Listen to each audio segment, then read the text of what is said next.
If you've ever watched hockey and felt lost, you're not alone, but you're one explanation away from falling in love with the game.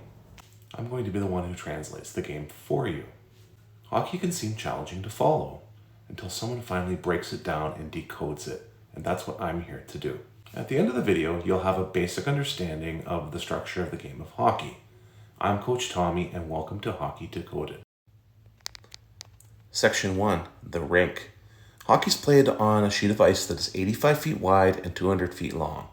This is the standard measurement used in NHL and most rinks found in North America.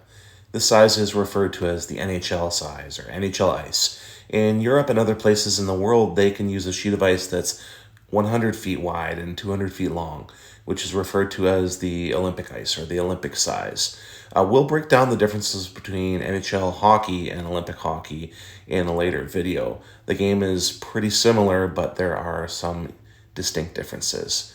In regular hockey, players wear skates and specialized equipment to keep them safe. They use hockey sticks to handle the puck as well as to defend against the other team. We'll break down hockey equipment more in future videos. What you need, where to get it, where can you get good deals, and things to avoid. The outside of the rink are structured called the boards. Modern boards are a steel frame with hard plastic covering on the inside and around the top. They have safety glass around the top to keep the puck in, but also to allow spectators to safely watch the game. This glass is specifically made for impacts from hockey, from pucks, sticks, bodies, so it's perfectly safe. A long time ago, boards were made from wood. You may still find some arenas with wooden boards, but most have been upgraded to modern materials. The only place really you'll find wooden boards nowadays would be on an outdoor rink. And we're going to be having a breakdown of outdoor rinks in depth in a later video. The rink is divided by a red center line and two blue lines. These lines separate the ice into three zones: defensive, neutral, and offensive. You'll never really hear anyone call it the center line, though. They'll just call it the red line. This can be confusing for people new to the sport since most of the other lines are also red. Just know that when someone says the red line, they mean the red center line that runs across the ice from the sideboards to the sideboards. Around the rink, you've got a lot of stuff going on. You've got timekeepers' benches, penalty boxes, you've got hash marks, goal lines, face-off circles. And those are all things that we will decode in depth in future episodes. Right now, it's just the basics. Each team puts 6 players on the ice, 3 forwards, 2 defensemen, and 1 goaltender. Everyone's got a role from scoring to blocking shots. There's 3 forward positions: center, left wing, and right wing. There's 2 defense positions: left defense and right defense. The final position is goaltender. But you'll want to refer to him or her as the goalie, because most people don't say the formal name of the goaltender.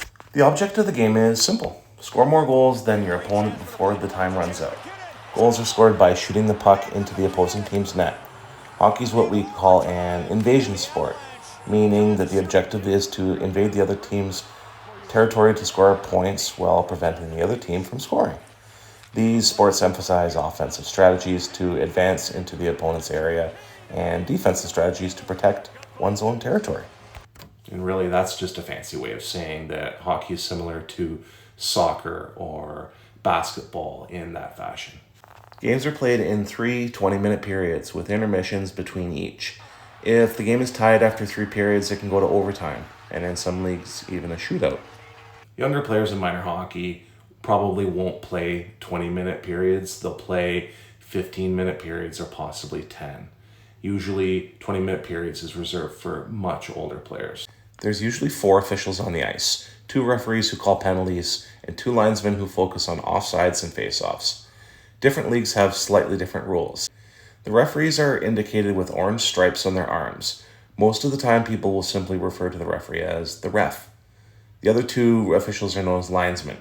The job of the referees is to call penalties for infractions on the rules of the game, as well as assess if a goal is valid or not. The linesman will take care of offside calls, icing calls, and face-offs from whistles that result in a stoppage of play. The only time a referee drops the puck is after a goal is scored or at the beginning of a period. There's lots of different penalties that the ref can assess to keep the game fair, and that's what we're going to learn in the next video, so make sure you check it out. And that's the big picture of how hockey works. but we're just getting started. If you love hockey or you're just learning, hit subscribe and join us as we decode every part of the game.